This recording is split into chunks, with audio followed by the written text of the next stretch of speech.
सबको मेरा नमस्कार। मेरा नाम है पद्मजा पटनायक। कल हम पढ़े हैं छंद के प्रकार, मात्रिक छंद, वर्णिक छंद और मुक्तक छंद। तो आज हम पढ़ेंगे मात्रिक छंद। ठीक है, मात्रिक छंद क्या है? तो मात्रिक छंद के 3 प्रकार हैं। मात्रिक छंद के कितने प्रकार हैं? 3 प्रकार हैं। एक है समछंद, अर्धसम और विषम। तो समछंद क्या है? सभी चरणों में समानता पाई जाती है, उसे हम समछंद, मतलब बराबर एक एक चरण में एक एक समान मात्राएं होती हैं, उसे हम समछंद कहते हैं। इसका अंतिम वर्ण जो है गुरु होता है। जैसे कि उदाहरण चौपाई, रोला, गीतिका, हरगीतिका आदि। अर्धसम क्या है? पहला और तीसरे चरण में समानता पाई जाती है। पहला और तीसरा मतलब विषम, है ना, उन चरणों में समानता पाई जाती है। इसके अंतिम वर्ण क्या है? लघु होता है। इसका अंतिम वर्ण लघु होता है, जैसे दोहा हो, सोरठा हो, बरवैया आदि। ठीक है। विषम छंद, सभी चरणों में समानता नहीं पाई जाती है। इसके अंतिम चरणों के अंतिम वर्ण जो है वह गुरु होता है, जैसे कुंडलिया, छप्पई आदि। अब हम इसमें कई छंद हैं, तो कुछ छंदों के बारे में हम पहले जानेंगे। सबसे पहले है दोहा। दोहा किसे कहते हैं? तो ये दोहा क्या है? देखिए, सबसे पहले दोहा 4 चरणों का मात्रिक छंद होता है। दोहा जो है 4 चरणों का मात्रिक छंद होता है। इसमें प्रथम और तृतीय चरणों में 13-13 मात्राएं होती हैं, इतना याद रखो।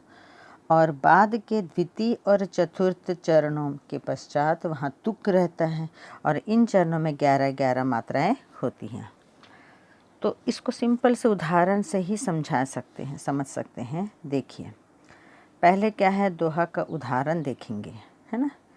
गुरु गोविंद दोवु खड़े, काके लागे पाँव, है ना। गु ऊ की मात्रा आया है इसलिए लघु, फिर ये भी लघु। गो ओ आया है इसलिए ये गुरु, फिर ई आया, ई की मात्रा छोटी की मात्रा है इसलिए ई द, है ना। तो ये लघु लघु। यहाँ दो ऊ, तो इसलिए गुरु गुरु आया है, 2 मात्राएं। गुरु मतलब 2 मात्राएं, लघु मतलब 1 मात्रा। सो मात्राओं को ऐसा काउंटिंग करेंगे। तो खड़े, लघु और गुरु। तो यहाँ जो है अल्प विराम, है ना। तो इससे ये है प्रथम चरण, ये है तृतीय चरण। तो क्या बोला? प्रथम चरण और तृतीय चरण में कितना मात्राएं होती हैं? 13-13। और ये दूसरा और चौथे में कितना होते हैं? 11-11। काउंटिंग कर सकते हैं। 1 + 1, है ना। 1 धन 1 2, 2 2 4, 4 ये 5, ये 6, 7 8 9 10 11 12 13। मतलब यहाँ तक कितने हैं? 13 हैं, है ना। और यहाँ कितने रहेंगे? 11। काउंटिंग कर लो। वैसे ही बलिहारी गुरु आपने गोविंद दियो बते। आपको जो भी पद्य मिले, काउंटिंग कर कर आप कह सकते हैं कि ये क्या है ना। तो पहला चरण में 13 और दूसरे चरण में 11 और अंतिम वर्ण लघु होता है, इतना याद रख लो। तो पहला चरण में 13, दूसरे चरण में 11 मात्राएं होती है और अंतिम वर्ण क्या होता है? लघु होता है। ये है दोहा। दोहा में पहला चरण 13, दूसरा चरण 11 मात्राएं होती है और अंतिम लघु होता है। यहाँ भी लघु है, यहाँ भी लघु है ना। अब देखेंगे चौपाई। चौपाई क्या है? तो चौपाई भी एक मात्रिक छंद है ना। ये भी एक मात्रिक छंद है। इसमें 4 चरण होते हैं और प्रत्येक चरण में 16-16 मात्राएं होती हैं, है ना। 2-2 चरणों के अंत में प्राश यानी तुक होती है और 2-2 चरणों का अंतिम वर्ण जो है वह दीर्घ होता है। दोहा में लघु, चौपाई में दीर्घ होता है। उदाहरण के लिए देखेंगे, अति समीत कह सुनु हनुमाना, यहाँ अल्प विराम आ गया है। पुरुष युगल बल रूप निधाना। तो हम इसको लघु गुरु हिसाब से मात्राएं लगाएंगे और उसको काउंटिंग करना चाहिए। तो काउंटिंग 16-16 दोनों बराबर आ रहे हैं, मतलब वह चौपाई है। यहाँ देखिए 2, यहाँ 2 3 4 5, यहाँ तक 6 हो गया। 7 8 9 10 11 12 13 14 15 16, यहाँ तक 16 आया। यहाँ भी 16 रहेगा, यहाँ भी 16 रहेगा, ये पूरा यहाँ भी 16 रहेगा। तो ये क्या है? चौपाई, है ना। उसके बाद हम देखेंगे सोरठा। ये सोरठा क्या होता है?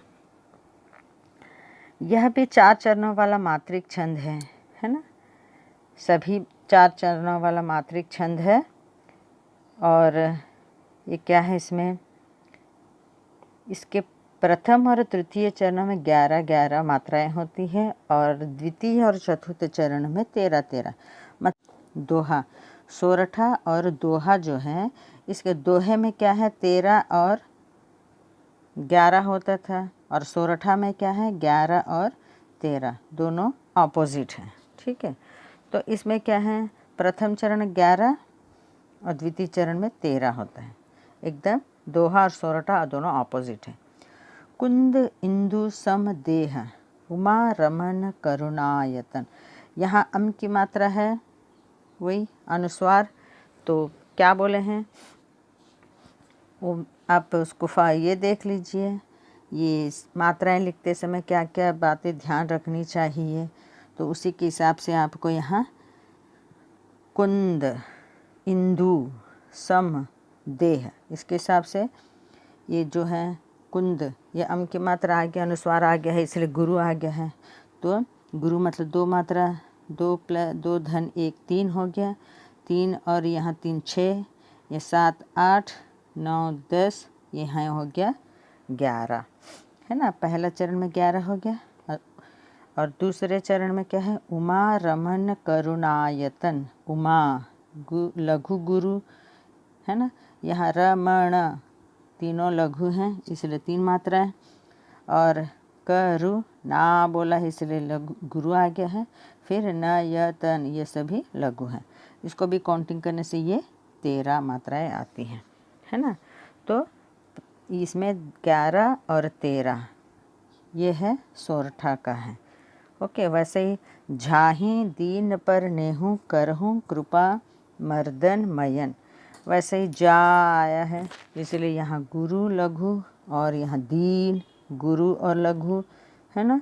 और यहाँ पर लघु लघु, नेहू 1 की मात्रा आया, इसलिए गुरु और लघु, है ना। तो ऐसा ये मात्राएं लिखेंगे हम। नेक्स्ट आता है गीतिका। ये गीतिका क्या है, यह भी एक मात्रिक छंद है। प्रथम चरण में 14 मात्राएं होती हैं, पर यति होती है। 14 मात्राओं पर क्या होती है, यति। और फिर दूसरे चरण में 12 मात्राएं होती हैं। इसमें कुल 26, मतलब 14 धन 12, कितने हैं कुल 26 मात्राएं होती हैं। इसमें चरण के अंत में लघु और गुरु दोनों रहता है। लघु, पहले लघु फिर गुरु। हे प्रभो आनंद दाता, हे 1 की मात्रा है, गुरु प्र, संयुक्त अक्षर जो है वह लघु होता है बोला। उसके पहले में अगर कोई लघु वर्ण होने से भी तभी गुरु होगा, तो इसके सामने इसके पहले कुछ भी नहीं है, इसलिए यह लघु है, गुरु, है ना। आनंद गुरु, गुरु, यहाँ देखो संयुक्त अक्षर आया है, इसके पहले वाला यहाँ गुरु आ गया है।